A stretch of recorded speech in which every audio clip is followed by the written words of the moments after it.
Today's COVID update is brought to you by Fulltech Systems, your technology center, where you'll come for the price but stay for the service.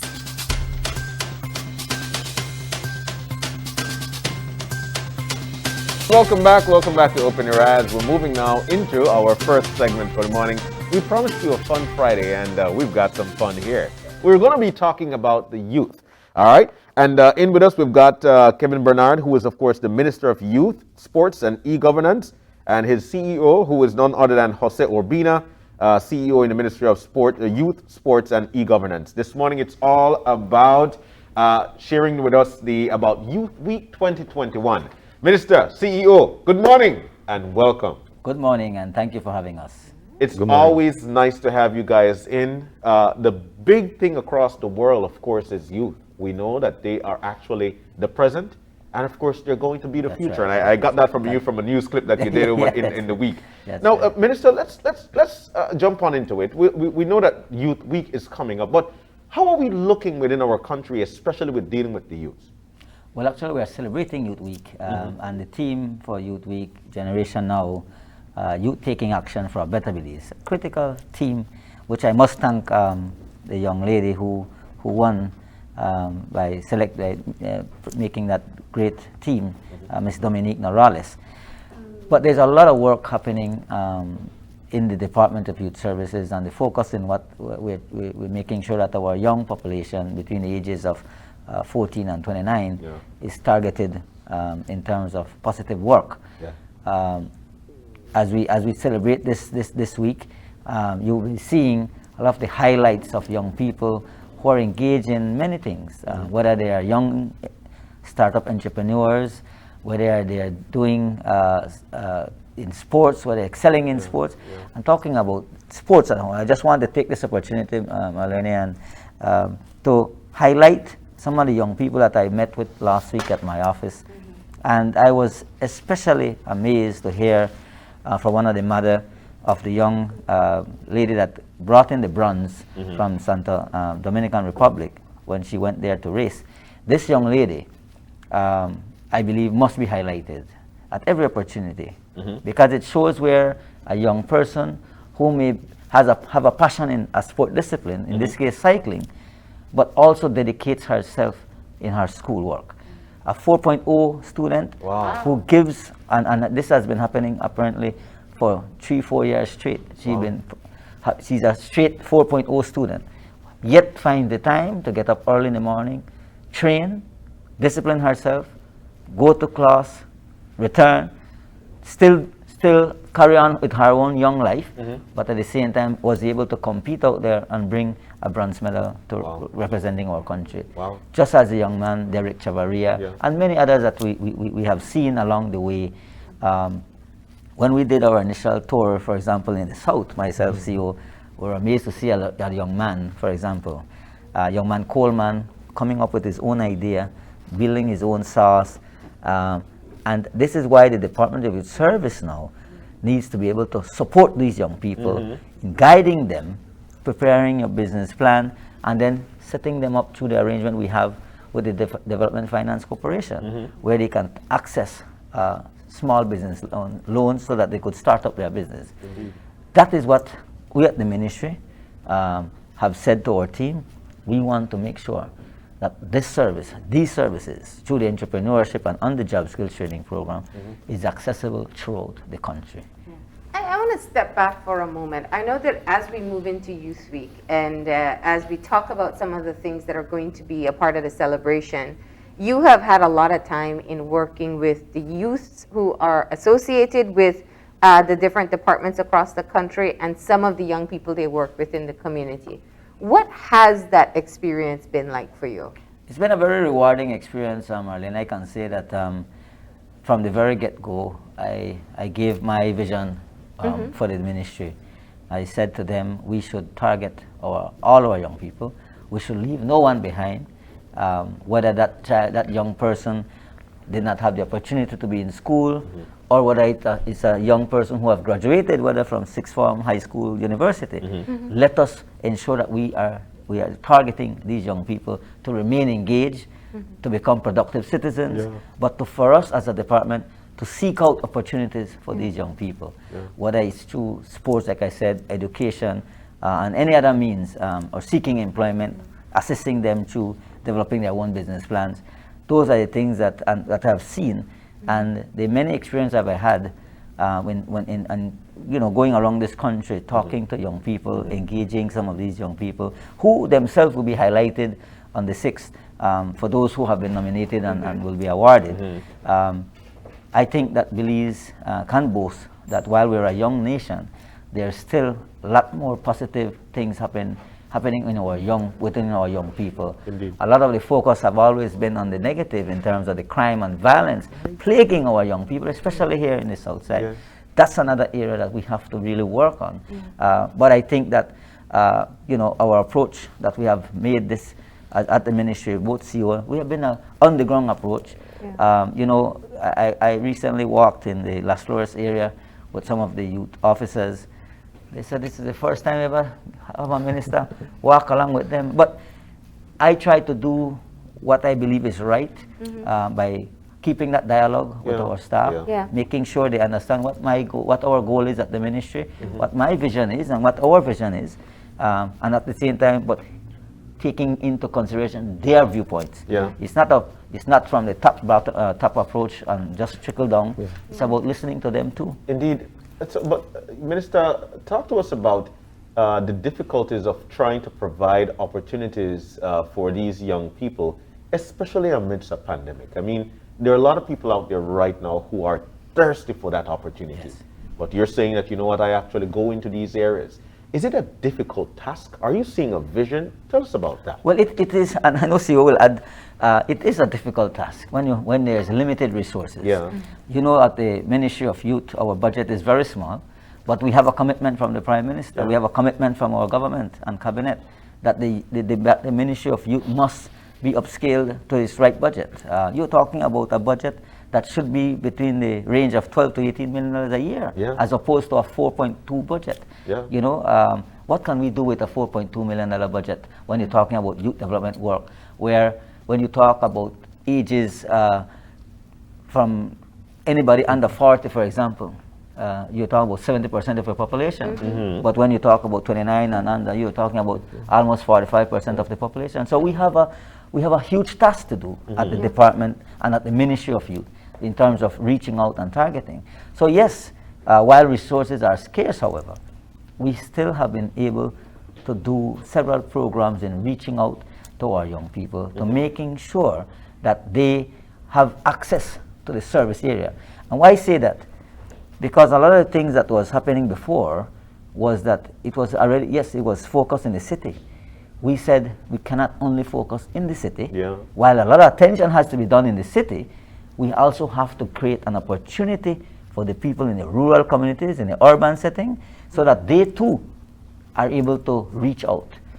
You know what I find interesting, and we have documented it time and time again here on this show, what I see different with Generation Now, I think as your team is calling them, is that they are so much more open to being entrepreneurs. Definitely. In getting they're not coming out of school, or they're not even in school thinking, where am I going to get employed?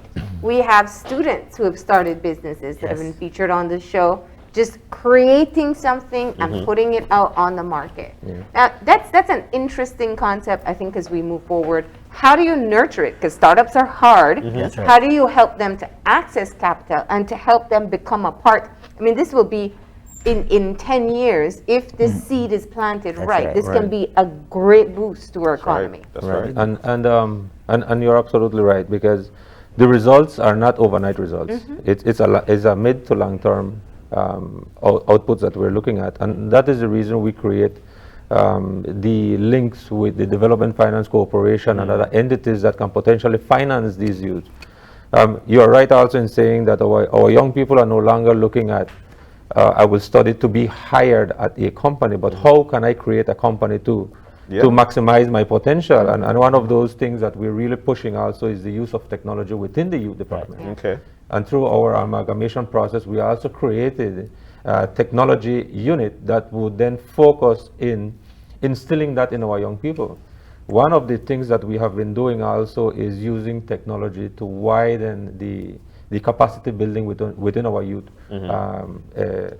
environment, because yes, we are in a pandemic. We cannot bring everyone together, but we can use the internet to do online training programs. And what we have seen for the online customer training that has been done is that we have young individuals all the way from PG registering for these things, and those were the highest registrations that we got. That's right. As a matter of fact, so we're trying to use what we have on hand, in this case technology, to widen the opportunity building for our youth. We're also looking at engaging through memorandum of understanding with international companies, for example. And I will jump into a little bit of e-governance here. We see in e-governance that we need cybersecurity. We also know that our young people are very tech savvy in terms of what is going on with the internet. So how do we build the capacity in our young people to be able to also do cybersecurity?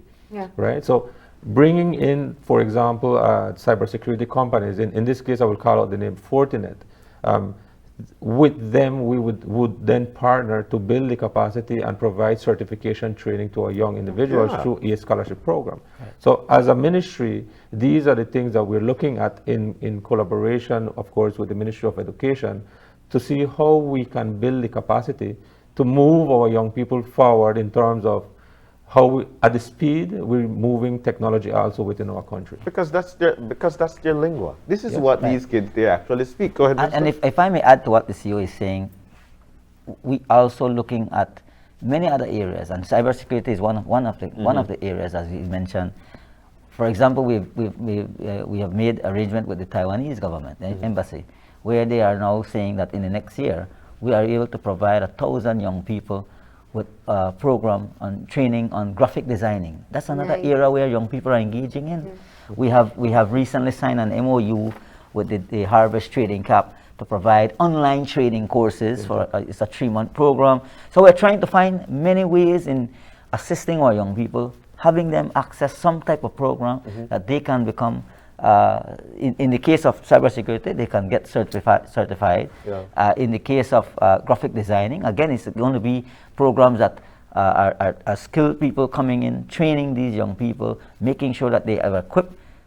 These young people are making money using technology. And so they are looking at, I remember going down to Dangriga, talking to a young person, and similarly, he says, you know what, these Facebook YouTubers and all these things, there are some restrictions in Belize that I think we also have to look at some of how we can then focus on these legislation that can allow young people to be able to access some of these and to do these type of work.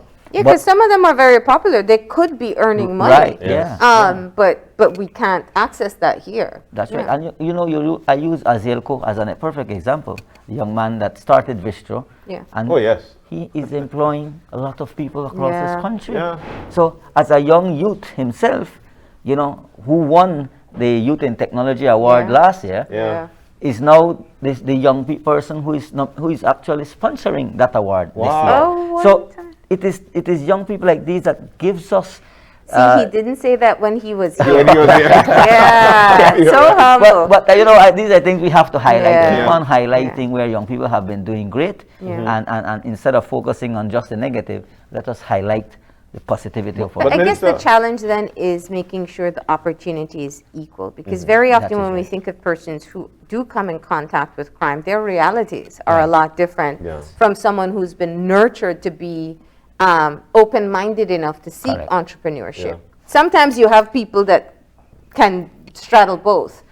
So how do you still ensure for those who have been in vulnerable spots from a very young age the same type of opportunity? And this is why we have said, and when you look at the youth needs assessment that we've been doing, and we're finalizing that now in the South starting next week, young people are saying that they want counseling. That's one of the biggest things that's coming out. So it shows and it points glaringly in our face that young people want to be able to to speak, want to be able to have a voice, but want to be heard.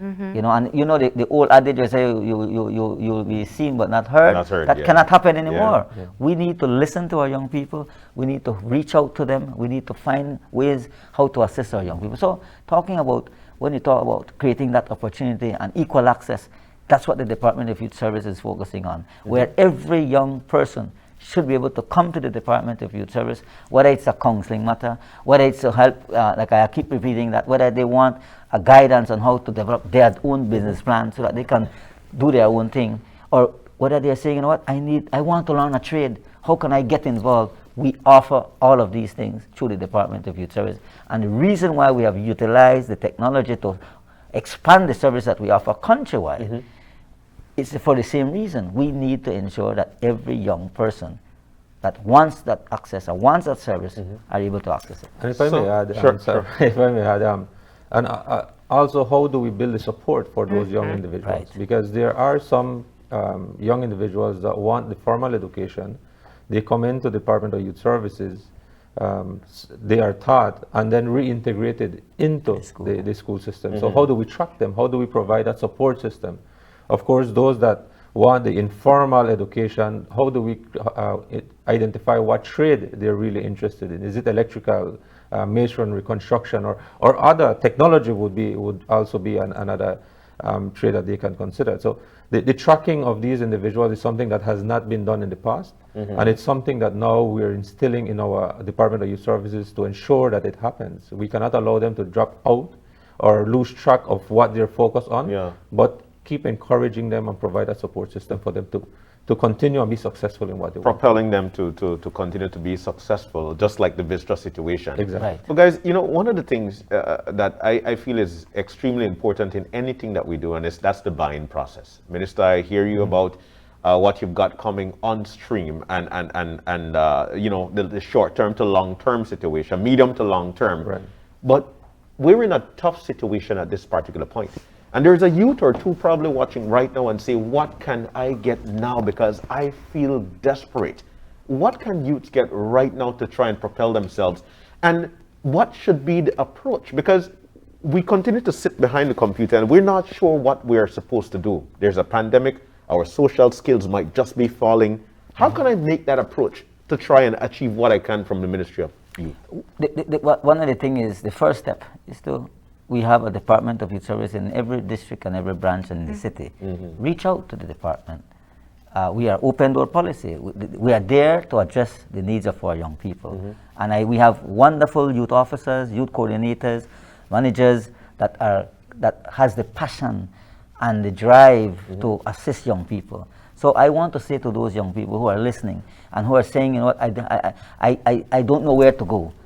We have the Department of Youth Services that are available for them to, and we have officers that are ready to guide them, whether it is in any area that they want, to come and take an opportunity, take advantage of the opportunities that we are offering. Visit our Department of Youth Service Facebook page, which we're constantly promoting the activities that we're doing countrywide. If you don't have access to the internet, visit the offices, and you will be able to be informed of what many of the things that we are doing at the department to help these young people. So there's a big week ahead with lots of activities, and some of the highlights, or I should say one of the main highlights, is the Belize Youth Awards. Right. So let's talk about, we heard when the nomination call went out.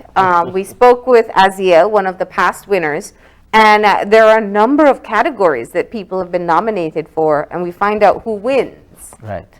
Tell us. We have the award on the actual live stream, and I want to thank Channel 5 for supporting our young people by showcasing them, and it will be aired on the 6th of November. That's right. From 6 p.m. to 7 p.m., where young people will be highlighted. And of course, as you know, young people who were nominated, it was sent out, and a panel of persons looked at the nominees, and then they are then selected. Like I said, we wish we could have highlighted many more and award many more young people, because a lot of young people are involved. But so it culminates with all of that. Yesterday, for example, Marlene, we reopened the youth office in Benke, where I met a lot Beautiful. of dynamic Nice. young persons there too. Yeah. I mean, just from the young lady that was involved as a MC, a young cab member, so dynamic. Yeah. I said to her, I really love the passion that you bring, and it shows that young people want to be engaged. Her response to me was that we feel great that you are here with us. Shows the interest that you have for young people. And I said, that's all of this has a formula. We want to create that opportunity, but we need you all to participate. And so that is how it's going to work. So youth, these awards that we are going to be awarding in the there are several categories. I don't remember all of them by heart, but They're scrolling on. So we have academic excellence. Okay, help us out, Shanice. Academic excellence. The next one, youth in agriculture. Yeah. Strength through adversity. Yeah. We have the Minister's Award, Yeah. Diversely Able Award. There's a special award that's the Minister's Award, Right, yes. yes. And that's a person Standing. selected by you? That's yes. Well, actually, not by me. It's the panel looks at the person that we believe fits the award that we would want to grant, Okay. and then we give that young person that award. Like again, I want to make it absolutely clear. I have nothing to do with the selection. So That's why when you think Minister's Award, you think the minister but selected it. no, I leave that to our department. And I want to say this. Did though, I you can't- see some of the nominees and their stories, or have I you have, been? we have been reviewing many of them. What's that like? It has to be really inspirational. Very, very inspirational indeed. Like I said, just reaching out to some of these young people, talking to some of these young people across the country that we have been able to see highlights. Yeah. Again, and I keep repeating that point, that we have great young minds in this country. Indeed. You triggered something in my mind just now. You were the mayor of Orange Walk, so you are very well exposed to the children advisory boards that are That's right. established across the country. Children being a part of decision making at a governance level. That's right. Have you explored having a shadow youth minister, training a youth in leadership, kind of helping you to make decisions, or at least contributing their voice towards it? Let me say, I think you jumped where I'm going somewhere. But it was just because you said cab, and it's not a Right. part of everybody's regular vocabulary, and I love to hear it. Right. So And it's something one of to the do things there. that we have been saying at the Department of Youth Service, that we have to continue to encourage that youth parliament initiative that the National Assembly has engaged. We are working together with them. In fact, we recently participated in the International Youth Parliament with the CARICOM leaders and so forth. Nice. It is developing a National Youth Council. Nice. And one of the points that we brought to Cabinet, youth mainstreaming document that was approved by Yes. Cabinet, is also a very critical thing. One of the first in this region, but the second in the entire CARICOM country. So that is one, making sure that young people is afforded access. Yeah. Two, that their voices can be heard. And one of the conditions we have set there, let us get our young people to be more involved in the decision-making process. course. And I do support the Not fact to say you're that not young, CEO. I'm not saying that. It's on the you said, right? Okay, we're good. Sorry, John. So it is true that, Marlene, and you said something very right. And it's the same thing we've been having a discussion at the government, at the ministry level, that we need to start to see our same young people channel up, giving them that opportunity so that they can also, so that youth parliament should not only be once a year. Yeah. We should be having these things on a regular basis, Yeah. so that they can discuss the real bills that And how it presented impacts in the them. House. Yeah. And then so we can hear from them, Yeah. because at the end of the day, all decisions made by government, by cabinet, by lawmakers, trickles down to our young Yeah. people. Yeah. They are the ones that make up the majority. So And we let's need their not be input. mistaken. They know that. Definitely. They know that. They just don't Definitely. have enough Yeah. outlets to be able to express That's right. it. And so it's critical for us to start to focus on how we can get young people more engaged. That CAB process at the municipal level is a perfect shining example how you can get young people to make a decision. When you're developing a park, for example, they come out and say, but I don't think this is what we need as young people. And so likewise, we need to start to get our young people more involved through the developing of the National Youth Council, through ensuring that we can have these shadow Whatever you cabinet, call youth it, cabinet, yeah. you know, but have them involved. And I think it's a critical thing that we want to be able to see at some point come to fruition in this government. Excellent. Definitely, it's something we support. And just to add, when we look at our vision and mission, it's all about youth empowerment. So we need to champion the fact that we need our youth involved in all aspects at all levels of decision-making process also. Yeah. So we know that time is dwindling, but at the same time, while we talk about the youth awards, it says here, all right, so prizes. What are the prizes? What are these young people? They've been working hard, and I'll tell you what. It is behind their mind for prizes. You know, that's not what they're doing. It's the passion that they've got, right. Yep. and you alluded to that, That's right. especially with the young Exactly. lady and her 4.0, but still waking up in the morning and going out there to put in the work. That's right. What do you get from when it comes to you being nominated for or winning the award? Well, these awards vary. I mean, the minimum prize that somebody will be leaving with is $500, and it can go up all the way. I think we're talking about $1,000 in cash prizes, and there will be many other prizes, laptops, different agencies and supporting businesses, and even including some government ministries have been able to support the Youth Week. And so, even if you are not nominated, young people can still share the Facebook page. You have up to enough today to do so, and can take home $250 in cash prizes as well. So it's going to be nice and beautiful on the 6th.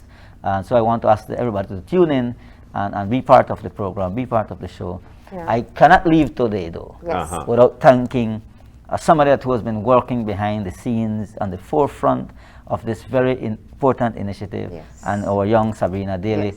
From the I like that you Department of say Youth our, Service. right? Yeah. Yeah, Our, she's been working so hard. Yeah. She has been working so That's hard. right. Yeah. So I really want to publicly thank her, the team, all the youth officers across the country. You know, as I said to them each time I have an opportunity to meet with the various staff, is that I am committed to the young people. I'm committed to this ministry. Yeah. Our C.E.O. We want to make sure that we can do whatever is possible to ensure that we can reach to the target, which is our young people across this country. Excellent. Excellent. Yeah. And we make Anything a call to all our young people countrywide. You need the support to please engage us at the ministry level, to please send us a message to our Facebook or social media. Yeah. We're here to assist and to support all our young people. All right. Well, we appreciate you coming in. I think that I'm sure you're finding youth development work can be some of the most rewarding work you'll ever do. Definitely. And the opportunity to be able to highlight youths in Belize who are doing exceptional things is always one to be celebrated. So Absolutely. we look forward to seeing who's going to walk away with the awards this year. Yep. It's going to air right here on Channel 5 at 6 o'clock tomorrow. Good evening. And you will find out who the brand new awardees, including the Minister's Award, not selected by the Minister. right. You made Yes. that clear, right? But we will all tune in and enjoy it. Thank All you. right. Thank you. Thank for having you us. so much. Minister, CEO, thank you guys so very much for joining. Dynamic conversation. Like we said, we were going to start the Friday with fun, and here comes the fun. All right. Thank you So very thank you much. guys, and the safe travel. Thank We're you. about to take a break. When we come back, though, we've got something else lined up for you. As a matter of fact, it's the CEO of Impact Junkie. What is that? I'm excited to find out. I'm sure that you are too. We'll tell you when we come back. Stay with us.